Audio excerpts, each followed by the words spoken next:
जहां पर बहुजन समाजवादी पार्टी अध्यक्ष मायावती प्रेस कॉन्फ्रेंस को संबोधित कर रही हैं।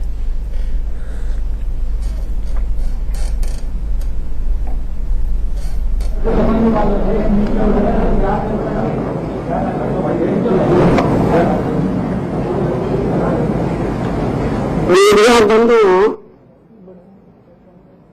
आज की प्रेस कॉन्फ्रेंस से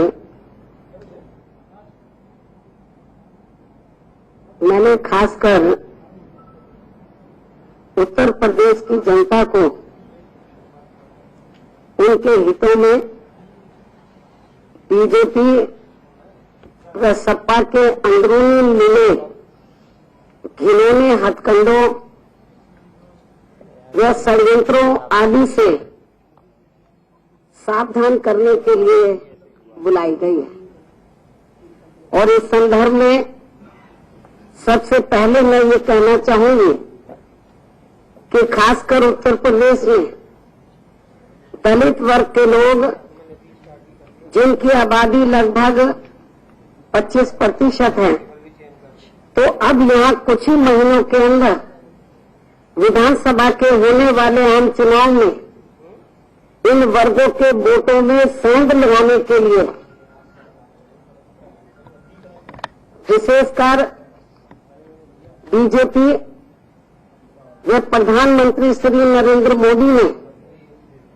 लगभग पिछले 1 साल से जो किस्म किस्म की ड्रामेबाजी की है और अभी भी कर रहे हैं, तो ये सब किसी से छिपा नहीं है। और इसी क्रम में इन्होंने खासकर बाबा साहब डॉक्टर भीमराव अम्बेडकर की जयंती की 125वीं वर्षगांठ के मौके पर इनके जीवन से जुड़े कुछ स्थानों को स्मारक व संग्रहालय आदि में परिवर्तित करने के नाम पर इनके अनुयायियों को अर्थात दलितों को बीजेपी में लाने के लिए हर संभव पूरी कोशिश की है। इसके साथ साथ इन वर्गों को लुभाने के लिए भी इनके नाम पर इस बार किस्म किस्म की अनेकों हवाई घोषणाएं भी की गई हैं। और साथ ही कांग्रेस पार्टी के पैटर्न पर चलकर इस पार्टी के राष्ट्रीय नेताओं ने भी दलितों के घरों में जाकर भोजन आदि भी खाना शुरू कर दिया है। लेकिन फिर भी इन वर्गों के प्रति बीजेपी की हीन व जातिवादी मानसिकता ने इन्हें उत्तर प्रदेश का चुनाव होने से पहले ही काफी हद तक निराश करके रख दिया है, अर्थात धराशायी करके रख दिया है। वह इन्हें कहीं का भी नहीं छोड़ा है। और इस मामले में खासकर हैदराबाद का दलित छात्र रोहित वेमुला कांड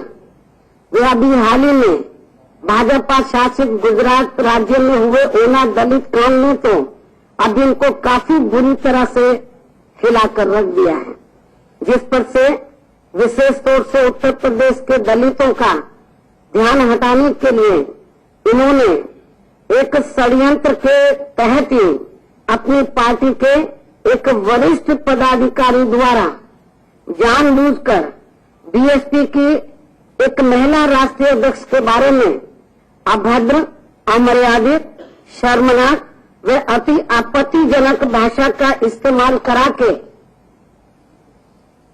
उत्तर प्रदेश में ही नहीं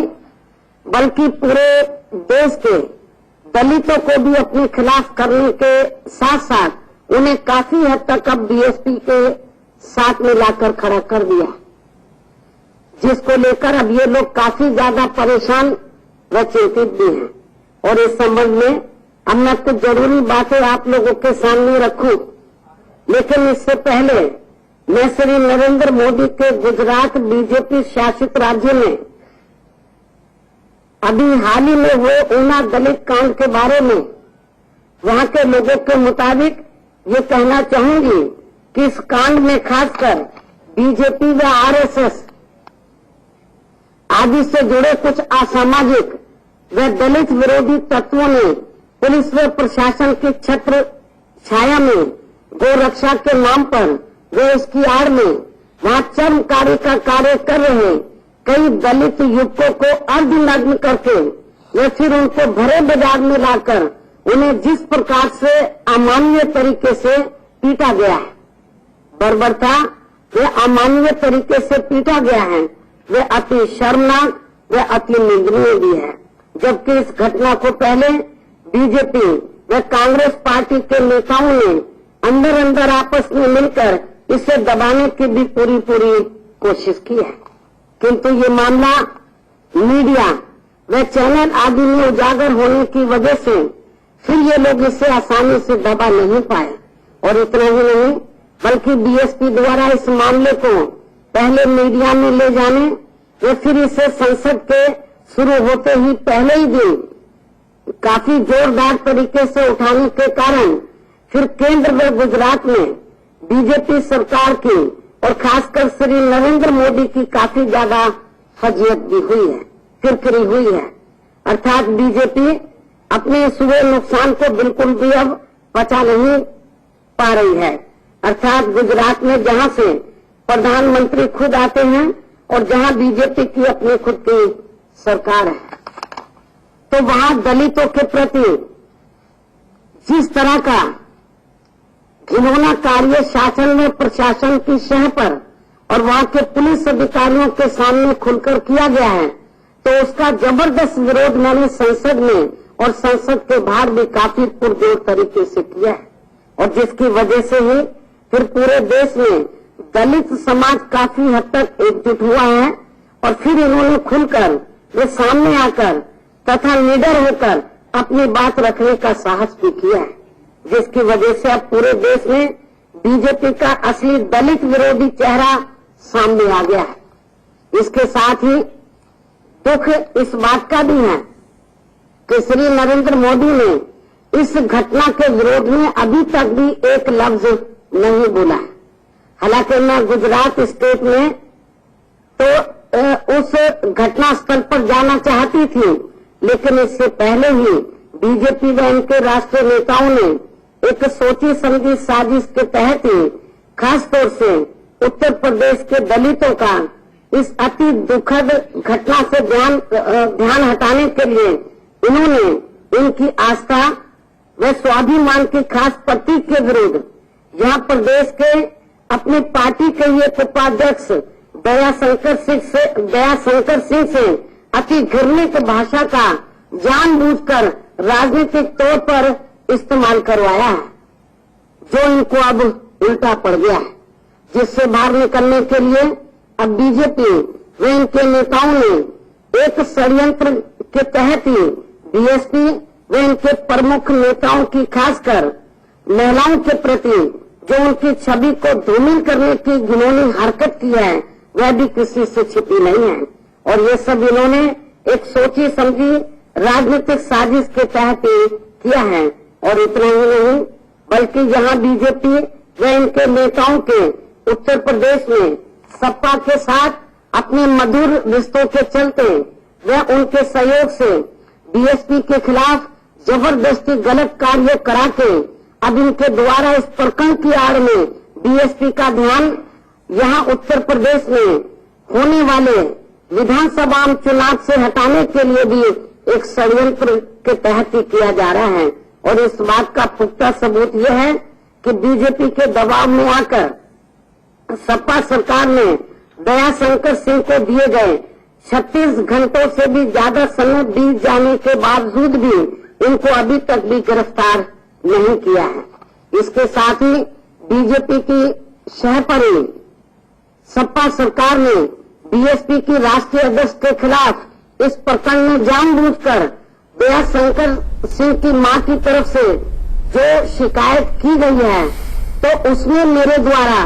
दिनांक 20 जुलाई सन 2016 को राज्यसभा में जो बातें कही थी, तो उसमें मैंने उनके हिसाब से कानून का उल्लंघन किया है जो उन्होंने शिकायत किया है। और इसलिए मेरे ऊपर आईपीसी के तहत एफआईआर दर्ज करके मुकदमा चला जाए, ये उनकी मां ने शिकायत की है, ये शिकायत की गई है। जबकि इस संबंध में मेरा ये कहना है कि इस देश के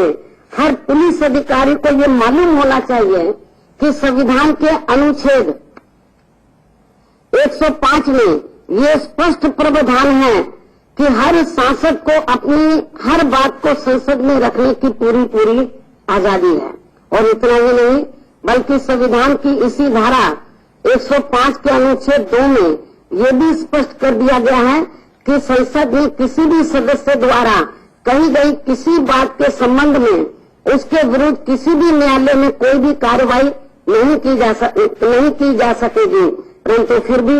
लखनऊ के हजरतगंज थाने के दबाव में आकर पुलिस द्वारा थाने में दबाव में आकर पुलिस द्वारा मेरे विरुद्ध FIR दर्ज की गई, जो कि ये संसद की अवमानना भी है। इससे ये स्पष्ट है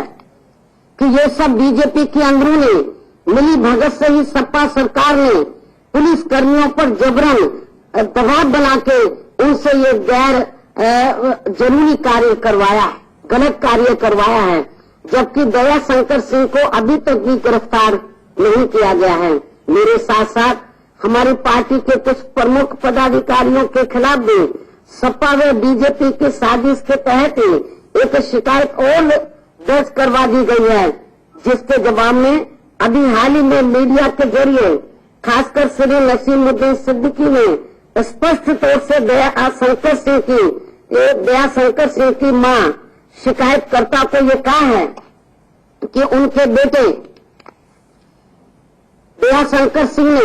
हमारी पार्टी की महिला राष्ट्रीय अध्यक्ष के बारे में जिस प्रकार की अभद्र व अति आपत्तिजनक भाषा का इस्तेमाल किया है, तो ऐसी भाषा का इस्तेमाल एक इंसान नहीं बल्कि एक जानवर ही कर सकता है। इसके साथ ही धरना प्रदर्शन में दया शंकर सिंह अपनी मां को, बहन को, बेटी को पेश करो आदि जो ये नारे लगाए गए थे, जिसको इन्होंने अपने दूषित मानसिकता के चलते काफी गलत नजरिए से देखकर वे इसे अमर्यादित बताकर मीडिया में भी खूब प्रचारित करवाया है, जिसके जवाब में भी श्री नसीमुद्दीन सिद्दीकी ने मीडिया को ये कहा है कि जिस अशोभनीय व अमर्यादित भाषा का इस्तेमाल दया शंकर सिंह ने हमारी पार्टी की महिला राष्ट्रीय अध्यक्ष के बारे में किया है, क्या इस भाषा को दया शंकर सिंह की मां, बहन व बेटी इसे सही ठहराएंगे या फिर इसकी कठोर शब्दों में निंदा करेंगे? जिसका जवाब जानने के लिए ही नारे में दया शंकर सिंह से ये कहा गया है कि इनको हमारे सामने पेश करो, ताकि उनसे ये पूछा जा सके कि क्या वो दया शंकर सिंह द्वारा